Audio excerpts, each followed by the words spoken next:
Vengeance by George Willson. Chapter 4. Continued. Following the alleged attack, the women did exactly what they should do in such a situation. They came to see me. I listened patiently to the entire story and had trouble accepting it at face value. I questioned and cross-questioned both of them before I sat back and looked them over. Athena appeared exasperated, but to her credit, her story never changed. Kathy simply looked annoyed. I tapped my lips with my first two fingers absent-mindedly. I did it most often when I was thinking, which was when I used to smoke.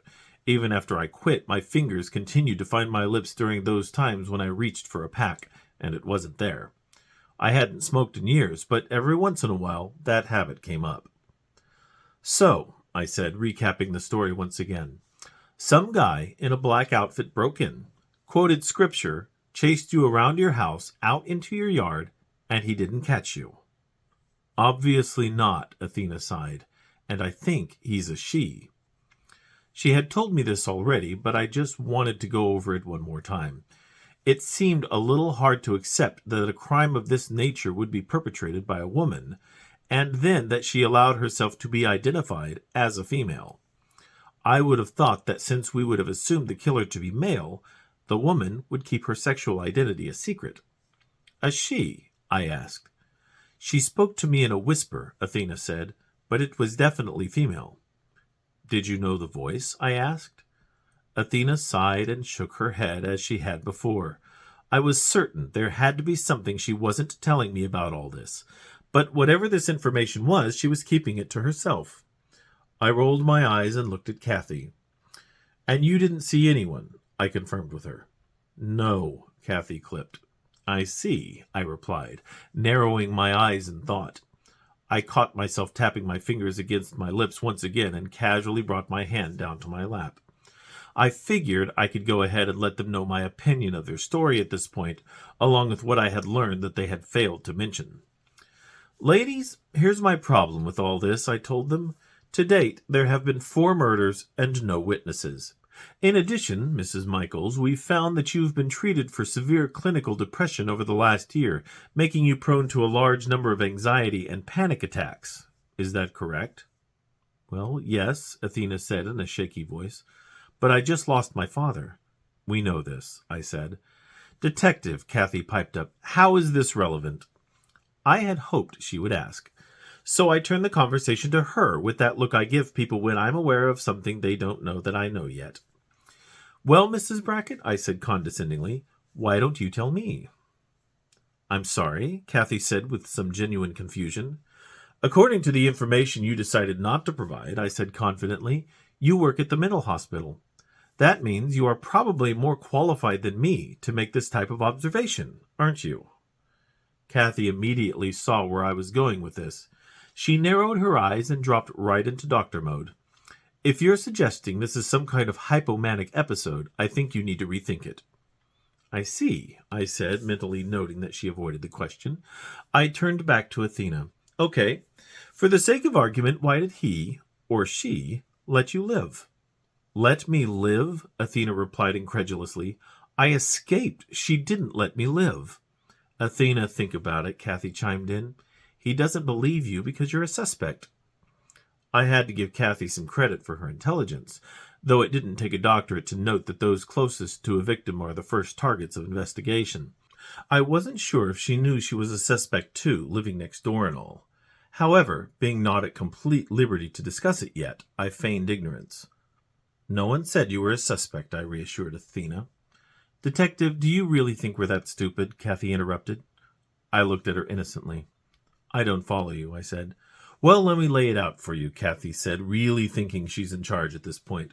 I just like to let them talk themselves into a corner sometimes, so like a psychiatrist, I listened. Her husband has been cheating on her with any number of bimbos, and one night he ends up dead. Who could the prime suspect be? Who told you there was more than one? I asked to see why she suggested any number of bimbos, as opposed to just the one I assumed they knew about to date. After all, no one had said the second girl murdered had any relationship to Professor Michaels. Easy to assume, of course, but assumptions are dangerous. What? Kathy asked, caught off guard by my question. Well, you said any number of, I mentioned. I thought you might know something. Okay, Kathy admitted, so I assumed last night's killing was related. I stared at her for a moment, wondering how much they could possibly know about last night's murder. Then I remembered the news story from this morning and nodded. Ah, yes, I admitted. The news story. Yeah, the news, Kathy confirmed. So I can't help but wonder what you think will happen tonight. I studied her face closely at this point to see what I could decipher. I caught myself tapping my lips again. It's really more of an embarrassing habit. Interesting, I said. She looked confused again. So how many do you think there are? She had to think about this one, since while the information about the last murder was out there for the public consumption, there was no information out there to indicate that there might or might not be more possible victims.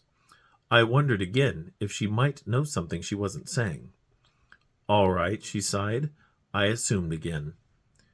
You do that a lot, I told her, but with uncanny correctness. Well, she said in an effort to explain herself, psychologically it just seemed like he might be that kind of guy. I see, I acknowledged, and looked back and forth between the pair of them, weighing how much they needed to know. So far, neither had really given me an indication that they were doing any more than telling the truth, so it was entirely possible that Athena was simply a victim in an attack she was narrowly able to escape. I decided to tell them what we were doing for them. What I can tell you right now is that we have our eyes on more women that may be related to Hank Michael's philandering, I began. While I can't give you numbers, I can tell you that you can expect a uniformed officer to keep an eye on you tonight. House arrest? Kathy asked. We have several reasons, I told them. Protection is one of them. That was all I was going to say, but they both just sat there and looked at me. Is there something else you need? No, I guess not, Athena sighed. Okay then. If you see any more shadows running around your house trying to kill you, you may need to start paying your friend here by the hour. I looked at them, but they didn't appreciate my sense of humor. They also paused in their departure from my office. Good day, I prompted. Neither appeared very happy over my dismissal of them, but I needed to think. The idea that this killer would have the audacity to attack someone in their home in the middle of the day was incredible to me. Almost too difficult to believe, really, which is why I had my doubts. But at this point in the investigation, I couldn't rule out anything. I reached into my desk where I had placed Hank's black book just before the women walked in on me. I probably looked like a 14-year-old stashing a Playboy when I put it away, but they didn't seem to notice. I had honestly exaggerated just a little when I told them about the protection detail. I figured I would put an officer outside Athena's house to both keep her safe and to make sure she didn't leave at suspicious hours, but I had been unable to finish my review of the black book before they barged in. I opened it back up to the page where I had left off. For a book of addresses and phone numbers, it appeared to have surprisingly few of them. I had paged through the lettered pages and then the note pages as well, but I couldn't find Jody Ewell's or Ginny Thurman's names anywhere. If they were affections of Hank's, I figured they'd be there somewhere. I had started checking the various pages for indentations of pin marks from pages that had been torn out, and eventually I had found one. I was on the verge of grabbing a pencil when Kathy and Athena had interrupted me. Now, alone again, I took my sharpened number 2 and rubbed it across the page very lightly to try and bring out the writing. Names along with addresses and phone numbers started appearing as I slowly and delicately worked my way down the page. Darla Hemingway, 777-6575, single, 569 North Porter. Ginny Thurman, 777-6932, room 112, Zipple Hall. Jody Ewell, 777-9314, room 211, Zipple Hall. Harriet Graham, 777-6840, with parents, 830 West Sondheim. Tricia Clark, 777-2076, room 106, Mencken Hall. Mindy Zimmerman, 777-6908, room 208, Mencken Hall. Ashley Carter, 777-6247, room 116, Zippel Hall. Laura Taylor, 777-9252, room 119, Mencken Hall. Sherry Duke, 777-0645, with Bob, 748 North Rimsky Drive. Linda Allen, 777-3323, room 201, Mencken Hall. Jackpot. Our 2 victims listed on this page meant that my, and Kathy's, supposition about there being more women was completely correct. The real question, however, was whether all of these women were potential victims, or if one of them could be the killer, who had the physical page containing this information, having presumably stolen it from the book the night of the original murder. That would mean, of course, that the killer was acquainted with Michaels well enough to know about this book. The trouble with sorting this out was that despite his ability to hide his activities from his wife, I had more statements from people who had seen or heard something in relation to Professor Michaels' extracurricular movements with his students than I knew what to do with. Some of them were vague, and they had assumed they had just misunderstood or taken the moments out of context, but knowing what had happened to him, they all made sense to everyone now. He even had one from a student who had overheard Michaels and Miss Ewell setting up their rendezvous for the evening they were killed. The student recalled that Michaels was giving a lecture on revenge that morning.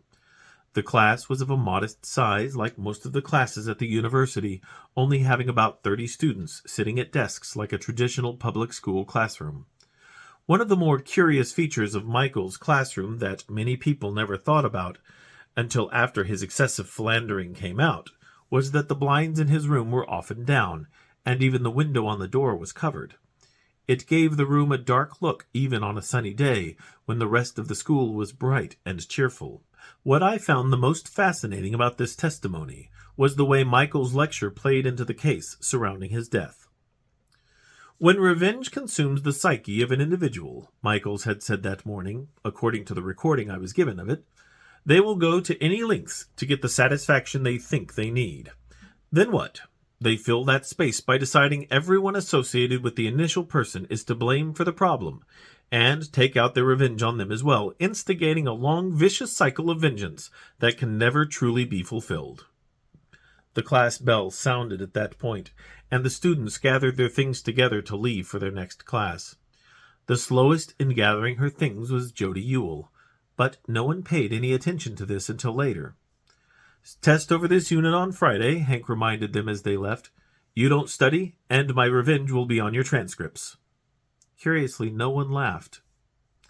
The class emptied quickly except for Jody, who took her time and waited until everyone had left before sauntering across the room to Hank's desk. It was about this time outside the door that the person who told me about this conversation realized they had left a book under their desk and walked back. They paused outside the door upon hearing Jody and Hank talking. Professor Michaels, Jody said, there were some things that I wanted to ask you about. Yes, Jody, Hank said, and as soon as they reached each other, she threw her arms around his neck, and they kissed at length. After what felt like a very long time, they stopped but remained in each other's arms. Would you like to come over tonight? Hank asked. I have the house to myself. You mean we don't have to meet in my dorm room again? Jody asked in surprise. Where's the little woman, Hank? Athena's going to her mother's for the evening, he said very frankly. She never gets back in until after I've left the next morning. She might be even later, since she has to take her mother to some church thing in the morning, so we'll have the place to ourselves. What did you have in mind? Jody asked, giggling. Hank ran his hands down Jody's figure. Absolutely anything, he replied. How's 10 o'clock? I'm there, Jody said. Good. The witness said he heard them kiss again and gave up on his book. He didn't want to walk in on that, and had no idea how long they would be making out in there. Besides, he felt that walking in as soon as she left might make Michaels wonder if he were listening to them. So he left, and decided to get his book some other time. I placed this deposition on my desk next to the list of names, and leaned back in my chair to consider my course of action after ordering an escort at each residence. Yes, I was tapping my lips again. As they walked out of the station toward Kathy's car in the parking lot, Kathy could see Athena was bothered by the whole ordeal. You know, Kathy said, trying to lift the mood, even if I did have a practice, I wouldn't charge you. What am I going to do? Athena asked, not even acknowledging what Kathy said. They won't believe me. Well, your husband was murdered, and wives always rank first as suspects. I was attacked. Are you sure? Athena stopped and looked at Kathy, hurt by the suggestion. What?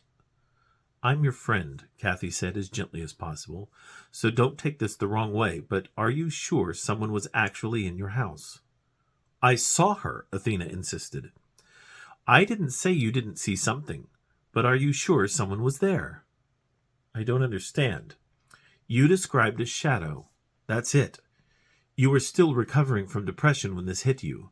I didn't want to give credence to the detective's ideas of hypomania, but it's possible in your condition. What? Athena shook her head in confusion. What are you talking about? Maybe your Zoloft dosage isn't high enough, Kathy suggested. You've got some full-blown anxiety, and this recent episode sounds pretty hypomanic in nature.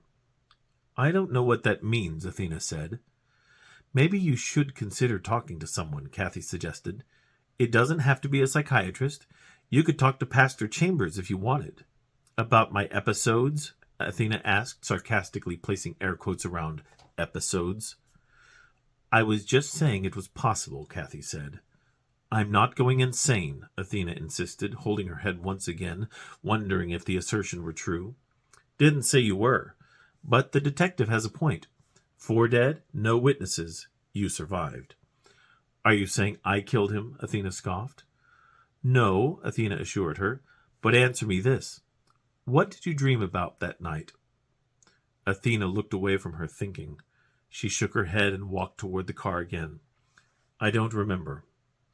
Athena caught up with her and walked alongside. You don't sleepwalk, do you? Kathy, please, Athena sighed. Athena, Kathy began, stepping in front of Athena to stop her. You'd better hope you never see this chick again, or that she bungles her next murder. Why? Because if you see your shadow killer and he kills everyone but you get at least psychoanalyzed. If that happens, you'd better know what you did, or you could end up institutionalized as well. But I didn't do anything. I'm just playing devil's advocate here, Kathy said, walking again. But if I were analyzing you, I might say you don't remember doing anything. Maybe your mind blocked it out. And that's possible? You have no idea what's possible. The pair reached Kathy's car, which was a 2-door sport variety of a sedan. Kathy unlocked the doors and the pair got in. As Kathy started the car, Athena looked at her. You never told me you had a psych degree, Athena said. Kathy shrugged. I never realized I never told you. I did tell you I worked at the mental hospital, though. Yeah, I guess so, Athena said. I just never put it together. Maybe that's why we get along so well. What, you only get along with shrinks? Kathy asked. I'm sure there's a diagnosis for that, too. Athena laughed, despite herself, as they pulled out of the parking lot and headed home.